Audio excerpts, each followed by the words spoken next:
Your money, your business. This is Financial Poise Radio, the spoken word sister of FinancialPoise.com. Hello, everyone, and welcome to Accredited Investor Markets Radio. I am Christopher K.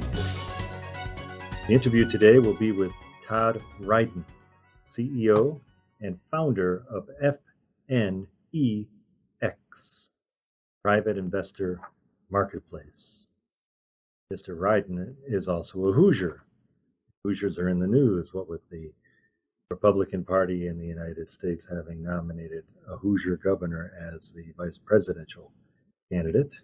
And Ryden's a proud Hoosier, and from the middle of America comes this really interesting idea for an online private investor marketplace. That is a marketplace for investing in private shares in private companies, not in public equities, both primary shares and secondary shares. If you're interested, please listen because I think you will enjoy it. First, a little business. Financial Poise Radio is, and I think this is a technical term, the spawn of Accredited Investor Markets Radio. Spawn meaning that we rebranded one radio show with a different name. Now, we still here at Financial Poise release episodes of Financial Poise Radio as Accredited Investor Markets Radio. We did that for a transition period as we completed this rebranding or spawning. Soon we will stop doing that. So if you are still subscribed to Accredited Investor Markets Radio on iTunes, Stitcher, Libsyn, or anywhere else, be sure to subscribe to Financial Poise Radio. Before too long, we will no longer release episodes as Accredited Investor Markets Radio. The old name we're getting rid of. But if you are subscribed to Financial Poise Radio, you'll be able to catch everything. All right, let's go back in time a little bit. Talked in this program about Philip Tetlock, a political scientist at University of Pennsylvania. Why? Because of the experimental work, very exciting, and getting a lot of attention about forecasting. He wrote a book called Super Forecasting. And a couple of the conclusions of the book are that comparing experts to other forecasters and comparing experts to chance, and this is a domain of national security expertise, but why expect it to be different anywhere else? He found that experts in national security expertise, when it comes to forecasting, do only modestly better than chance. He also found that civilians, that is non-experts, some of them were, quote, super forecasters, end quote. They did systematically and dramatically better than the experts at forecasting issues on which the experts had their expertise. He further finds that super forecasters share certain mental traits and disciplines and practices, apparently help explain how they outdistance experts so much. So what are we to take from that, with our focus not being on national security, but on investing in private or public shares for that matter? Newspapers are filled with expert forecasts. I like to look at a website called realclearmarkets.com because it has a diversity of articles from a fair diversity of viewpoint with regard to markets, with regard to economics, with regard to national policies toward markets, toward economics, toward regulation, etc. Anyway, Real Clear Markets on a given day will have several different forecasts, and they like to pair up forecasts that are dramatically different. So you get lots of different forecasts. Can they all be right? Obviously not. Well, are these experts onto anything? Maybe not. Maybe it would be better, you would be better served trying to adopt the traits and practices and disciplines of super forecasters and believe your lion eyes before you believe one forecaster or another. Well, that's a hobby horse of mine, so I was very happy to see in the Wall Street Journal, July 13, 2016, an article on predictions entitled, CEOs Put Less Stock in Predictions. Articles written by Rachel Emma Silverman, Joanne S. Lublin, and Rachel Feintzweig. Boy, nobody can write an article by themselves. It has to be three people. Well, I'm just kidding. Anyway, think of two things on which you might have, as a CEO, might have paid somebody to make a prediction, because these things might affect the size of the market, how the vigorousness of a market, where you should invest your money as a CEO who has to decide where to put resources within the company for maximum profitability. Brexit being one of them, Donald Trump winning the Republican nomination being the other. Well, the majority of experts predicted wrongly in both cases, if you go by public journalists. And that's reflected too in private consultancy, according to this article. And the article quotes and cites Philip Tetlock. And Tetlock makes a suggestion. He suggests that businesses carefully track their internal forecasts and their external forecasts, the ones they pay for from experts, and keep score on who gets the important calls right.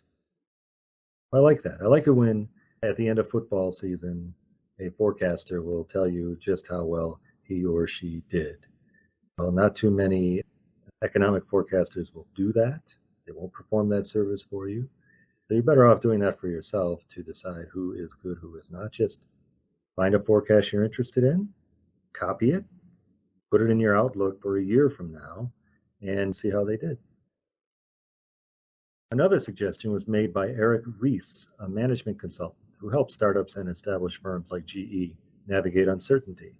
He advises his clients to rely less on forecasts and instead road test ideas with customers and be able to make fast adjustments when needed. Again, this is a case of relying on your lion eyes and some discussions with those who are most important to you, after all, your customers. Another reason why I prize this article in the Wall Street Journal is because it finishes with a bankruptcy case near and dear to my heart as a bankruptcy attorney. I represented some creditors in our infamous Delphi Corp bankruptcy. This was a case that started as the financial crisis was starting to gain steam, but hadn't really hit its worst. And a nice reorganization plan was proposed that would pay creditors 100 cents on the dollar. And people and entities pledged large amounts of money to support this plan. They were predicting that it would work. It didn't. Between the time the plan was proposed and the plan cratered, the financial crisis really roared into view, and those who had put up large money to support the plan pulled out the money. Plan failed. Delphi was put into a kind of liquidation, although the name still exists on another entity. And creditors were paid not 100 cents on the dollar, but maybe a tenth of that. So whose predictions do we rely on? Well, I've already made my suggestions in that regard on my Philip Tetlock hobby horse. Let's look for wisdom elsewhere. Let's look for wisdom on the Financial Poise site. And there's some really great recent articles. I'll briefly describe them before we get to talking with Todd Ryden. On Financial Poise itself, there's an article entitled Private Equity, Venture Capital, and Angel Investing, How Are They Different? By Jonathan Friedland. Well, you hear these words. Private equity, oh, that sounds like a lot of money. Venture capital, that sounds like a lot of money. Angel investing, ooh, that sounds interesting, angel investing. We know they're very different. And when people fling around terms like PE, VC, and angel, it'd be nice to know what they're talking about. And Mr. Friedland breaks it down along certain specific dimensions. Where do they get their cash from? PE has to raise the cash. Venture capitalists have to raise the cash. Angel investors may already have the cash. But perhaps more interesting is, how is that cash invested in what sorts of entities? You'll find that angels invest earliest in a company's life cycle, VC later, PE usually later still, but not always.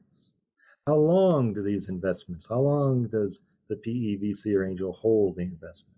And when is the investment harvested, and under what circumstances, and how mechanically? All these are very different for these three different actors. And Mr. Friedland provides a helpful table so that when you're reading the estimable website Privco, Privco, which I've mentioned before on the show. Or when you're reading financial journalism, you'll have a better idea of what they're talking about. All very clear, plain English article. Over at Business Transitions and Exit Planning, another Financial Poise website, there's an article entitled, How Do I Evaluate Multiple Offers? Now, that's not a dating article, but it has to do with how a business owner can go about evaluating the different offers for that business owner's business. And that's relevant, of course, to that group, but it's also relevant for buyers. How is the owner going to evaluate one's offer in the context of other offers? Should, of course, help guide strategic behavior by purchasers and those who invest in purchasers. You never know whether you're going to be in this position one day, and why not learn a little through reading Mr. Ross's fine article. Finally, again for the business owner, Michael Klateca of KD Capital out of Arizona wrote a piece on Commercial Bankruptcy Investor, one of our commercial bankruptcy sites, that has great application far beyond the area of bankruptcy, titled Personal Property Appraisals 101. Let us suppose that you are running a business and you have equipment in the business that you own and you allow others to lease from you. Motorcycles, motorboats, anything. You want to borrow money in order to expand your business. Well, how much you can borrow and what the terms will be will rest in substantial part on the value of the personal property, which is the equipment, collateral for such a loan, potential collateral for such a loan, leaving aside other things you might have. It may turn on that, what you can borrow and how much you can borrow and at what terms might depend critically on the value of that equipment. So you get an appraisal. Appraisal A says this, appraisal B says that. Maybe the bank's appraisal is not as rich as your appraisal. Well, what's going on here? How can appraisals be so different? Well, think about the following things. How do you appraise this equipment? Is it based upon what the equipment cost? Is it based on market data for such equipment in different parts of the country or in different circumstances? Is it based on the cash flow that leasing such equipment will yield? Is it based on the loss of value of such equipment as time passes and as the equipment gets used? Well, yeah, so appraisal is not a simple-minded exercise. And the more the owner of the personal property understands about appraisals, the less vulnerable that owner is to invalid appraisals or appraisals that don't make any sense in the context. And one becomes a better and stronger negotiator when one understands what one has. And to understand that means understanding how such things are measured.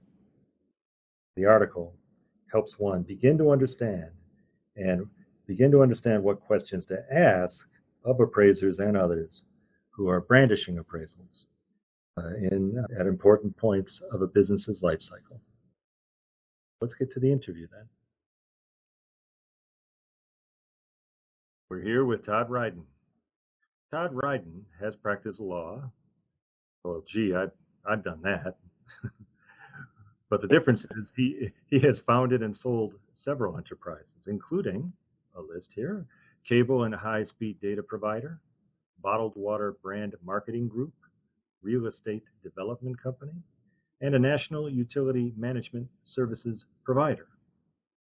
He is currently the managing director of the Applied Group, a private equity firm, and he has founded FNEX, that's all capital letters, FNEX, a private investor marketplace, and that is our focus today. Todd, thank you for joining with us. Thanks for having me. Much appreciated. All right. So FNEX was founded, but when and why?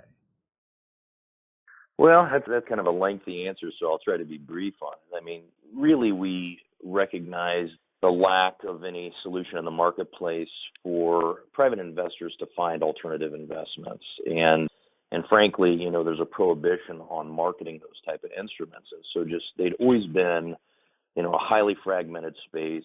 So investors couldn't source them very efficiently. And obviously people with those type of structures had a very difficult problem with distribution. And so I think the whole market knew that there was a problem here. But subtle changes that really occurred within the SEC under no action letters and some other type of rulings paved the way for online platforms to basically create a distribution mechanism that would be compliant with regulation, but allow for greater reach from the investor side to source and also the issuer standpoint for distribution. And so in 2012, we really noticed this and started making our moves to form a company. We really didn't get the formative legs moving until probably 2014. It took us about a year and a half to get our broker-dealer approved under this structure by FINRA. It was just such a unique model. And so starting in 2014, we began taking it to the market, the financial sponsors, people that had a vested interest in the space, and we really began transacting in 2015. Well, all right, we'll get to exactly what we mean in this context by alternative investments in a minute. But now that it's 2016, quarter two, can you describe something about the volume, dollar volume, volume of trading, number of listings that are going on FNEX? Yeah, and it varies widely with product category, and if you want to go through those in a moment, we can. But 2015, we ended the year placing $85 million. We placed over $500 million in year to date. So it has ramped up significantly. The amount of transactions are going through a broker-dealer. Sounds scalable. Is FNEX the things that an accredited investor can purchase on FNEX? Is it limited to equity securities? Or are there other things? No, it's really, this whole realm of alternative investments, or even that moniker is somewhat, it's somewhat subjective in what falls into it. But traditionally, we're talking about private stocks, so companies that are trending. And we deal a lot with what I'll call the late stage venture-backed companies. And these would include, just for examples, may or may not be on our platform, but companies that, are in that universe of unicorns. So Palantir, Pinterest, Spotify, Uber, Lyft, companies like that. So private stock, secondary trades in those type of companies. So companies raising on a primary round or existing investors looking for liquidity. We also have hedge funds, managed futures, private equity structures, and securitized real estate. So really, we run the gamut of the different type of structures that are available, bite size, vertical, and structure construction. And so it's totally variable. And one of the things that we do, and really it's a little bit different than you've ever seen in this alternative investment marketplace, is because the reaction to the market was so limited. Let me give you an example. Nobody knew in this alternative world what happened in real time with a particular investment class or particular product class. You kind of had to wait till the market reported up to, S&P Capital IQ or some of these large reporting firms, and then you could see what happened actually 2 quarters ago. Well, we see behavior on the platform, and we can see what's happening in real time. Who's searching for what? So what structures are being sought after? What type of investors are active? What product verticals are being sought after? And then we can add that type of product to the platform through all of our fund managers and product sponsors and investment bankers that we deal with, and basically monetize behavior in real time. And so that's a real game changer in the alternative investment marketplace. All right, so that because you operate with a kind of big data, I may use that term, big data approach to behavioral data that you are able to accumulate in your marketplace FNEX, then you are able thus to respond to evident desires, evident needs that match those kinds of behaviors. Is that about it? Yeah, well said. I mean, if you think about it, every other aspect of your life, right? If you go onto Netflix, it's going to know pretty quickly what genre you like, and it's going to come back with recommendations. Same thing's true with, probably if you're on some of these equity trading platforms. So they see what stocks are going on. You can follow stocks. So you can get a real good idea of what people are doing in the equities market and that behavior in real time. In this larger market of alternative investments, there's no visibility into that historically.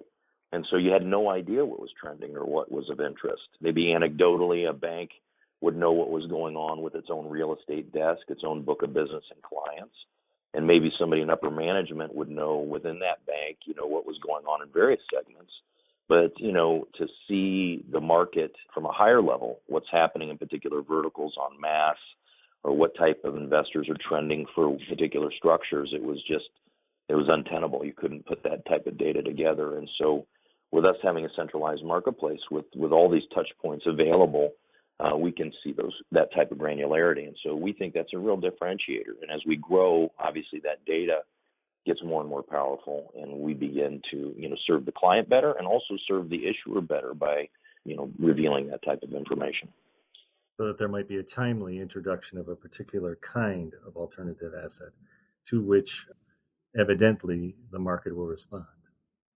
Well, that's a very good point. And yes, so think about how impersonal investment banking can be traditionally. So an individual selling, let's say, 5 or 6 hedge funds walks into a high net worth investor or a family office or even an institution and says, hey, here's the 5 things that we're selling today. Are you interested? And they have no, preconceived ability to understand whether or not that potential buyer has any interest in those at all. And so it's so funny that the personal sale, which goes on in investment banking, has turned out to be very impersonal. Now, if you can see what that person or that group has been searching for over the course of 6 months, how that's modified, where they've actually invested, where they're diving into information and research, what news they're consuming around certain products, then you're much more intelligent. It's a much more personal sale. And so the use of data in this space, I think, is a game changer. Well, if one likens FNEX as a marketplace to the public stock market, that likening breaks down for reasons you were alluding to, which is that there is no trending prices to let you know, no information from the prices and price movements over the course of a day or a week to tell you what's hot and what's not. But what you have as a proxy is this big data approach. That's a very good point, yes. Doing the best you can, right? Yeah. The information we've got. Okay, let me ask you something about something I'm a little bit interested in, just as a personal matter. Secondary private securities. Now, those haven't been common. I know there have been some secondary private and securities platforms that have opened. I don't know that all of them have succeeded. Is there a greater volume of secondary private securities? Because at any stage, a tech firm or a startup might place great restrictions on the initial securities it issues and makes it difficult to build a secondary market. So do you see changes in the secondary market for private securities? Tremendous amount. And so if you go back and look at the amount of companies that were public in 1996, we're basically half of the volume of public companies today. So companies are staying private much longer. The cap tables are much bigger. And the demand, both at the company level and the investor in those companies, as well as people seeking access to those companies for a secondary trading environment is enormous. And so we see a lot of volume around a lot of the companies that are probably household names. I mean, the real panache to go public doesn't really exist anymore. It used to be, you went public for, access to more capital in the marketplace or whatever that rationale was. And because of all the, the regulations, the visibility into the company's operations, a lot of companies are choosing not to go public. And so, or they're staying private much, much longer. But the investor still wants some form of liquidity, whether it's an early series investor, one of the founders, or just an employee that was early in that wants to diversify. I mean, if you got into one of these big companies, 5, 6, 7 years ago on the early stages, and let's say that, you've got a net worth now just of, several $1 million, but it's all tied to that one stock. Companies are becoming receptive to the fact that they understand people need to diversify just for personal planning, just for risk abatement under their own, holding. And so I don't see a lot of the prohibitive nature of trades. There are companies that are very locked down, but companies are also becoming more and more receptive to the fact that, hey, if we can allow trading to occur, they approve it, it occurs subject to the terms and conditions of their operating documents, and they're working with companies like us that are going to follow their procedures, they're receptive to it. So, I see that tide actually turning more towards being a more open environment. Okay, great. Well, I'd like to break down the two major groups you're dealing with or that you serve as issuers and investors, even though not all of the providers of securities are really issuing them. What is the issuer experience? What does an issuer got to do to get on this marketplace? We get inbound inquiries almost daily from hedge funds or even other investment banks that want to list their product. And what we do is we've got a kind of a curation protocol we go through to search for product that we think is of interest. I mean, we have no, reason to put 5 funds on the platform that aren't performing, right? That they're just long short funds. They're not doing something of interest. They're not outperforming. There's not a niche strategy.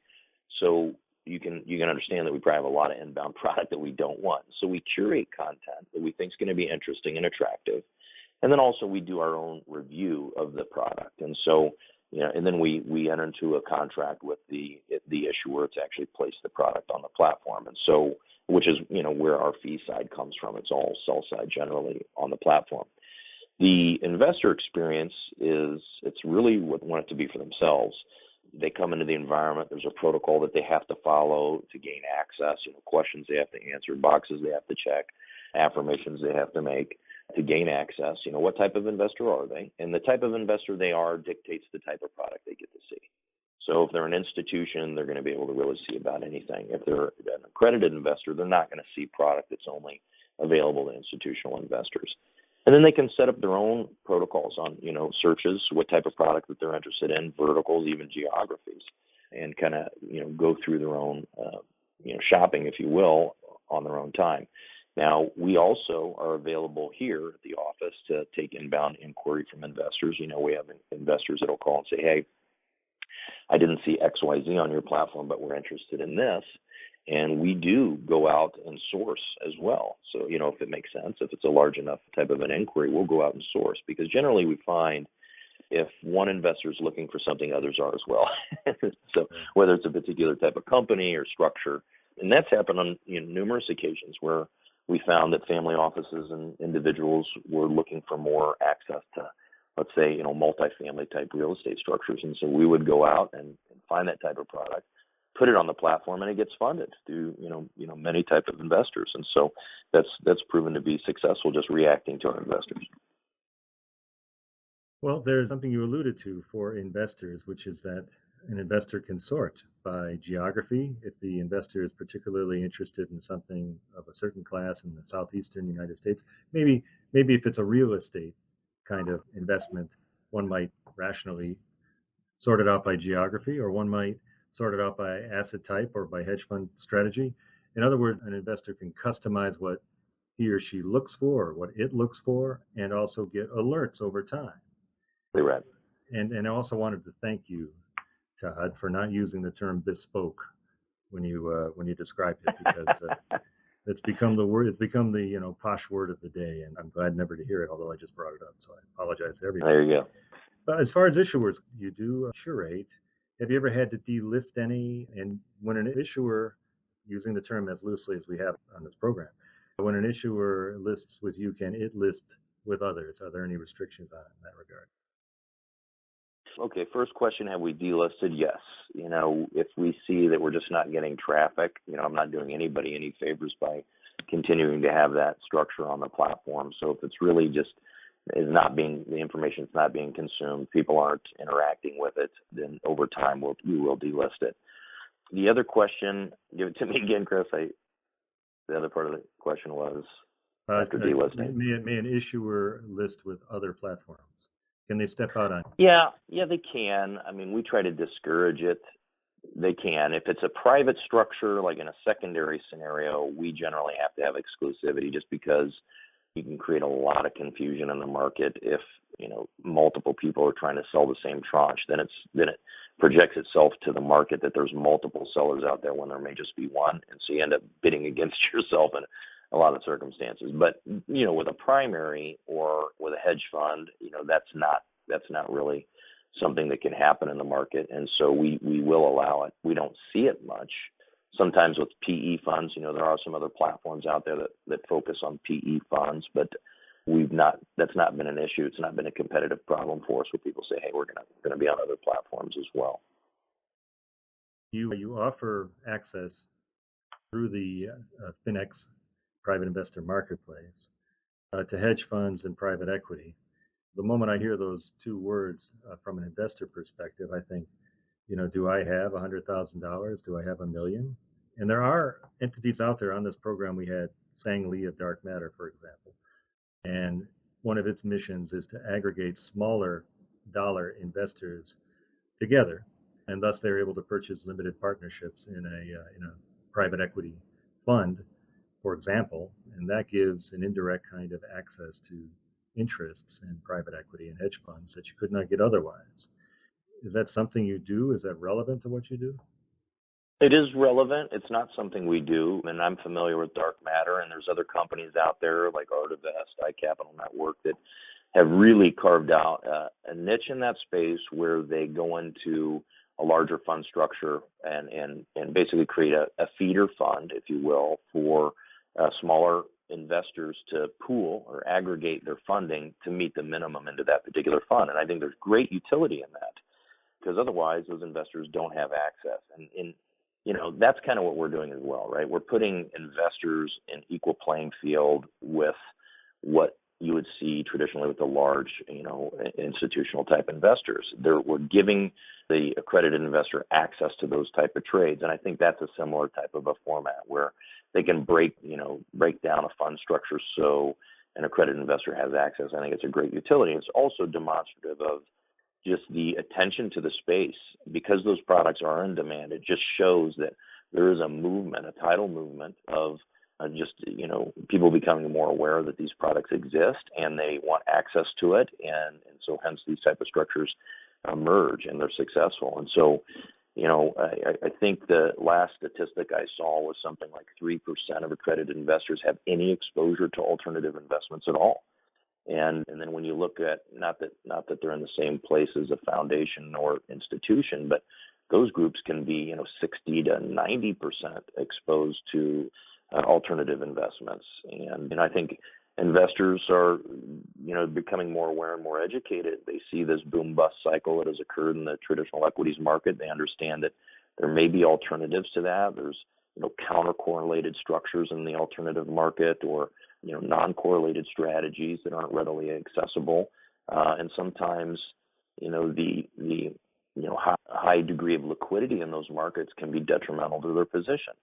So sometimes having something that's not so liquid is not a bad thing. And again, all of these things, especially when we're talking about accredited investor, go talk to your advisor. Your advisor's going to have, we don't give advice, but this is just a prime example that these type of structures are out there. They can be added to the portfolio, and it is a good, time to talk to your advisor about why these things may or may not, make sense to be a part of your portfolio. Well, I was reading an article about FNEX, and it referred to the Yale endowment, which has performed so well. I think 13.25% this century, which is astounding. And they're allegedly 70% exposed to alternative investments, which might sound crazy, but if one looks at managed futures, which is something you mentioned that I don't think a lot of people understand, there are ways in which you can go against the market trends, but also protect yourself from volatility in the things you're investing in, even though they're alternative assets. Isn't that what managed futures attempt to do? Yeah, I mean, of course, there's all kinds of strategies around the managed futures, but it's an active managed fund that somebody's playing in, in the future space in a particular vertical. So it can be a volatility play so that they can make money when volatility goes up. So if the market's in a big sell-off, these managers could return significant, amount to the portfolio, or there's groups that do, all kinds of different strategies that, if the market would go against you traditionally, it can actually be the counter to that, or a deflection, so it's not such a downward movement in your entire portfolio. So there's defensive things that can be added as well, not just things that are counter correlated. All right. Well, we talked around and not discussed the data room. please talk about your data room, how it's compiled, who decide what goes in, and how it's to be used by investors. So, I mean, our data room it's, for lack of a better word, it's almost like a private Dropbox. People are probably familiar with online companies like that, or repositories of information. And so it's integrated into our platform. So behind the deal, if somebody's interested in a particular structure, they can request access to the deal room, and the deal room has several levels. So there may be information that's readily available to anybody that's interested. So that could be the executive summary or, whatever it may be. Let's say it's a private company, for example. But if they really are interested in the structure, they want to get more access to the company's financials or some proprietary information, that company or the issuer may require a non-disclosure. So that would have to be uploaded by the prospective investor to the deal room. And then the issuing investment bank or banker or fund manager would allow access to that information. And then we also allow those parties to upload and download the subscription documents so they can actually complete the entire investment package on the platform. And so, as we get more and more integrated with custodians and trusts and groups like that, that documentation then can go automatically to those providers for their review and repository of information. And so we're trying to take this very convoluted process of finding, sourcing these type of investments, transacting in them, which has usually been a very paper-intensive type of scenario, and even eventually the flow of funds, so where people could direct flow of funds out of existing accounts to those issuers through our platform. So we're trying to take that entire process and augment it with technology, which has been a long time in the coming. Well, okay, so then a lot of information gets put in a place where people can gain access to it and use it, but it isn't your information. It's the information of those we have been calling the issuers, even though they're not all issuers. And it sits in a place you provide for it. You're not performing due diligence as a company, correct? That is correct. I mean, we have resources. We have groups that are on our platform that are available for diligence review. Really what we are is just a marketplace where we're bringing product that can be sourced by investors, distributed by issuers, but the investment decision is that of the investor. So we make resources available, but we would always advise that they work with their advisor. But we don't provide any recommendations or diligence directly to the investor. And I guess if I may refer to a few other shows, because we've had other shows with investment platforms of alternative investments. And at one end of the continuum might be connected investors for real estate. We had Marty Coyne on the show. That's pretty much a bulletin board. You put up a real estate listing that you want to put up and hope somebody buys it without a data room of any kind that I'm aware of. And at the other end, we have something like Propel X, which is a deep tech due diligence firm where they take responsibility for that the product they're selling really is their knowledge of how deep tech works. So you can rely more on their due diligence. And FNEX appears to be somewhere in between in that you're providing data, but it's not your data, but you're providing the issuer a chance to educate the investor. Yeah. And, one of the things that we do is, again, we're only working with either investment bankers or other investment banks to put the information on the platform. So there's a broker dealer involved in these trades, in every one of these trades. So a company can't list themselves. So that you're getting somebody that is a registered individual or firm that has conducted some form of review on these products. And the same is true with fund managers. Fund manager will be listed by either a broker or another investment bank. And so we're not saying we're performing any due diligence, but we are putting product on the platform where there is a investment bank involved or banker involved. Well, you do provide some education directly on the site in that I've got to say that your description of private placements on your site, Regulation D and Rule 506 of Regulation D are very clear. They're among the clearest explanations I've seen, and I've read a lot in connection with this program from many, many sites, and I congratulate you for that. You break it down in a very sensible way. But having said that, let's step back from FNEX specifically, and let me ask you, you talked about brokers and other professionals out there who are selling private placements and other alternative assets, sort of walking in walking into a family office or somewhere to sell it. Very old-fashioned. Are there still some out there who avoid platforms like FNEX? Is there a generational change that we're going to see where younger brokers and other professionals who are working on behalf of what we've been calling issuers will, without question, go online and sell? No doubt. No doubt that there's the old guard barriers here. And we're starting to see this break up. People are becoming more and more receptive to it. But yes, there's no doubt that the people are, we're not going to do that. And what's interesting about that is that means business as usual, let's say 30 years ago, right? It involved a phone, a Rolodex, and then, passing papers back and forth in this alternatives market. Today, most of it's done the same way. The phone is maybe mobile.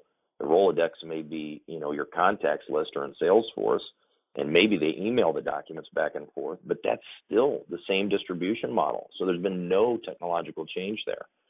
So I think very slowly, especially the younger investment bankers, understand that, really what we're doing is creating an unlimited book of contacts for people and in distribution. What we're really doing for the investor is allowing them to shop for products that they're interested in with some level of anonymity without people banging through the door just because they expressed interest in or called a bank about a particular product. And so, I think this evolution is going to occur. This is just a resistant market. Something that's indicative of that is, and I'm sure you're aware, and I've probably talked about it before, is the Rule 506C. There's been this prohibition of any type of marketing on a private structure since 1933. And the first change that really has ever occurred was 506C. And 506C, which just went into effect a couple of years ago, allows funds and private structures to actually advertise. But nobody's doing it because everybody's nervous about it. Nobody's taking advantage of it except early startup companies. And so I think eventually you're going to see that movement occur as well, where you're going to see more and more, banks advertising about a particular offering in the fashion that's compliant under 506C, and funds. I mean, there's no reason that they shouldn't be doing it. Yeah, well, especially if the people who are going to buy the limited partnerships and other interests in these funds are not limited to multimillionaires, but include all kinds of other accredited investors as well. Well said. So let's get even further away from Earth. It is said in the financial press, and now I'm going to do what I don't like to do, which is parrot what might be noise in the financial press, that alternative assets have benefited from a perception that the market isn't going to grow much more, and the need for yield, a need caused by central banks limiting interest rates and thereby shutting off all kinds of avenues for yield, which drives people toward alternative assets. Well, let's say that's true. Wouldn't it mean then that if the central banks decided to allow interest rates to become a little more natural and respond to market forces, that alternative assets would suffer as a general class of desired securities? I don't think so. I mean, if you go back in time a little bit to when there were normal interest rates, and of course, when was that? We got to go back 8-10 years. I don't know, but this market was still enormous, and products still returned. And sometimes, some of the hedge fund strategies have struggled as of late because they can't find yield. And so, performance has been down on a lot of funds. So I don't know that that's necessarily directly correlated. Yeah, I think some people that are, trying to chase some yield may go back into treasuries, but, I don't know that little blip of a change in yield is going to be that significant. And frankly, what I think is more interesting is this tidal movement of awareness that these products are out and available for people other than the ultra-rich and the largest of family offices and institutions. I mean, the amount of people now that are becoming aware of these type of products, a small movement of them to diversify into these type of products, and we take that 3% that are allocated to 5% or 7%, this market grows tremendously. So I don't think that there's anything from a movement in interest rates that are going to, change this market dramatically. the participation rate is so low among accredited investors today, with accredited investors being 8 to 10 million people, there's a lot of accredited investors who simply aren't participating. And as you say, if you can move that needle by any appreciable amount, you're multiplying the number of people with access and interest in the market. Well, I got to say, Todd, this is a very interesting product. We don't make any recommendations on this show, of course. I hope our listeners have profited from this conversation as much as I have. Thank you for being on this program. I really appreciate your time. Thanks for some great questions. Thank you. We've been speaking with Todd Ryden, Chief Executive Officer of FNEX. You've been listening to Financial Poise Radio. Financial Poise Radio is produced by Stephanie Strait.